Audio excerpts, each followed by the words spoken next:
The Switch 2 is a brilliant console, but after using it for about a year, I found some minor flaws that really annoy me. Not deal breakers, but you'll notice them. Storage fills up super fast, the battery doesn't last very long, you put it in a bag and you spend your whole trip quietly worried about the screen scratching. The controllers have this tendency where they scatter across the room and they vanish in the strangest places, and the dock is an absolute brick. You can't bring it anywhere. So today we're looking at 8 accessories that solve these problems, killing these annoyances and making this already very good device even better. And most of these are actually reasonably priced, a lot cheaper than the official version.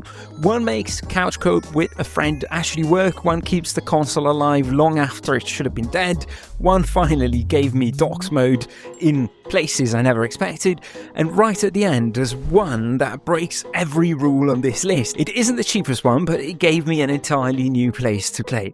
9 cheap upgrades, 1 very good console made genuinely better to live with, so let's get into it. But before we do, quick disclosure, a few of these items came from brands I worked with, but nobody paid for this video. There's nothing here that is a paid placement, and these are all items that I use on a regular basis. If something isn't worth your money, I'd always say so. And by the way, if you want to support the channel, there are some affiliate links down below. Let's start off with one of the cheapest things, but it might actually be one of the most important things, and this one went onto my Switch 2 day one, and it's a screen protector, and I put it on because I absolutely despise the idea of looking at a scratched screen, but especially of scratching something so beautiful. And since the screen is the biggest part of the console, the most exposed one, and also the most expensive one to replace, the screen protector went on day one. I've got one from AM Film. It's a matte one. I put it on day one. Super easy to put on. It cost €11. And I know a lot of you are going to scream in the comments, why did you put the matte one on? The glossy is so much better.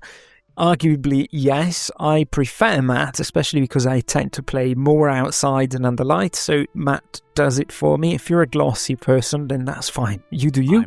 This isn't really an upgrade, it's just an insurance, so just put one on.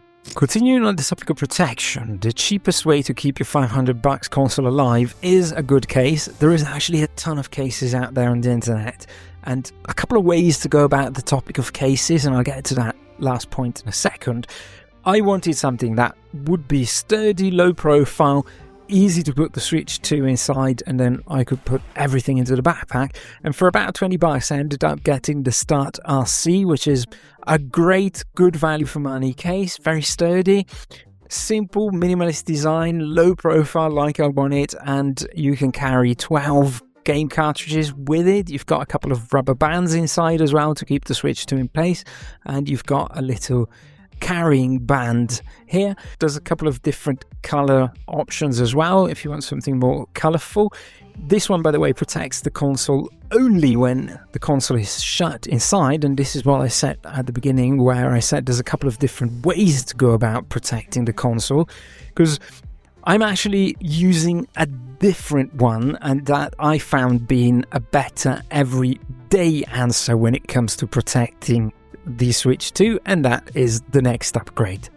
And this next one has to be my probably favorite accessory, I'd say. It is the JSAUX GoJoy case, and it's absolutely great because it's a modular case that stays on the Switch 2 at all time while using it and protects it. So you remove the front cover and start playing and leave the rest attached. It's got a back panel, front panel, and each one of the 2 Joy-Cons are separately protected. This was very important to me because I wanted something that I could use and protect the Switch 2 while still being able to dock it, which you can do with this one. Absolutely great. And it also makes the Switch 2 a lot more comfortable to hold, and it solved one of my main grudges with the console. That was the fact that with big hands it was a little bit difficult to hold. With these grips, which are really nice and wide, I don't have that problem, and it really became so much more comfortable to hold. Reason why I left it on, use it absolutely every day. If there's one item from this list that I really highly recommend, it's this one. The next one is the microSD Express card, and here's the one that nobody warns you about, and it's the single item on the list that hasn't got a cheaper option. You're going to need one because with 256 gigabytes of storage, you're going to fill up your system very fast, but I'm sure you're aware of the fact that you cannot use your Switch 1 old cards, the microSD card, or the one that you use in other devices, because the Switch 2 only accepts microSD Express, which is a newer standard, and normally this is where I'd point you at a cheaper third-party option, but Express is a brand new standard, and as far as I know there isn't any bargain options out there, so I did what you're going to have to do as well, and what I normally never do. I went and bought the official Nintendo branded SanDisk card, 256 gigabyte for around $50. No cheap workaround, no clever hack, this is the one to buy. Next is the Firefly controller. I'll be honest about why I bought this one, and it's probably not the reason that you'd guess. It wasn't to replace the main controller, it was just so that someone else could play with me when they come to my house, or I can play with my wife, and I don't need to hand them a single Joy-Con that they can turn sideways, which is awful and awkward. Here you get a full-size controller, and it costs $28. This is the value in it, because if you go the Nintendo route, you're going to pay around $90 for a spare pad that comes out when guests are over. So this does the same job for under a third of the price. Is it as nice as the official one? Almost certainly not. I've never even felt the need to find out. I didn't buy it to be the best controller in the house. I bought it so two of us could play without fighting over a Joy-Con, and for that it's absolutely perfect. Next one is the JSAUX Energy Station, and this is absolutely great because it solves two problems. One is charging your Joy-Cons and controller, and the other one is taking care of any clutter and all these things lying around. And if you're like me, I absolutely hate desk clutter.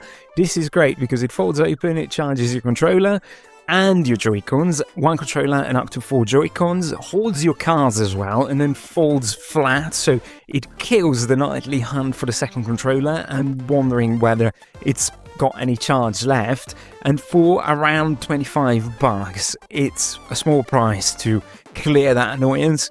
Plenty of these kind of things exist, but I went for JSAUX because I trust the brand and it does exactly that for the money. The next one might be the most practical travel upgrade here on the list, and it's the ANTANK or ANTANK B5, which is a 10,000 mAh power bank designed specifically for the Switch 2, attaches magnetically to the back of the console, connects through a USB-C cable, and charges with 30-watt charging. So it's going to keep your Switch 2 running during long journeys, whenever you're on trains or flights or not near a socket. It's great. The manufacturer says it's going to give you around 1.6 charging cycles, so you got a lot of extra playing time here. It adds a little bit more weight, naturally, but the design actually distributes that weight very well in the back of the console, so it's not difficult to carry. And it isn't limited to the Switch 2, because you can use it with the Switch 1, with the Switch OLED, but if you're disconnected from the console, it actually works as a regular power bank. So you can power your phone, your headphones, whatever USB-C device, and that makes it much easier to carry because it not only extends the playtime, but it can also rescue whichever device happens to run out of power. And for around $30, it's less of a Switch-only accessory and more of a useful travel battery that happens to fit the console extremely well. Great one.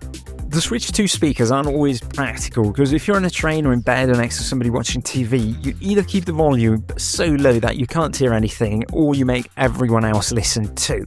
And that's where these headphones come in. These are the FIFINE H9. I got them sent over a long time ago by the manufacturer, and I actually didn't expect to like them this much because they sound very clear. They've got a very good feel on the ears and they're comfortable during long sessions.